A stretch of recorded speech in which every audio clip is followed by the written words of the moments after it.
महाराष्ट्रातील रोजगार हमी योजनेचा पाणलोट प्रोजेक्ट जत तालुक्यामध्ये राबवण्यात येणार आहे अशी घोषणा रोजगार हमी मंत्री भारत गोगावले यांनी केली आहे। सांगलीच्या जतमध्ये आयोजित शेतकरी मेळाव्यात त्यांनी ही घोषणा केली आहे। त्यासोबतच या योजनेतील अटी शर्थी या देखील शिथिल करण्याची भूमिका घेतली जाईल। या योजनेमुळे जत तालुक्याचा सर्वांगीण विकास होईल असा विश्वास देखील गोगावलेंनी व्यक्त केला आहे।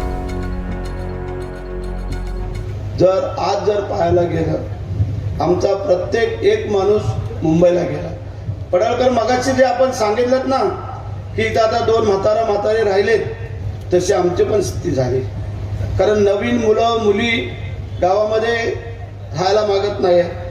तुम्ही आता सांगितलं तो हॉटेलमध्ये जाऊन काम करल, कपडा मारायचा, ग्लास उचलण्याची, उष्टी दुसऱ्याची, पण स्वतःच्या शेतीमध्ये राबायसाठी त्याला लाज वाटते। पण आज सांगतो आमच्या या खात्याच्या मार्फत तुम्हाला लखपती बनवण्याची योजना जी शासनाने दिलेली आहे त्याचा जास्तीत जास्त उपयोग तुमच्या या जत विधानसभा मतदारसंघासाठी करून देतो।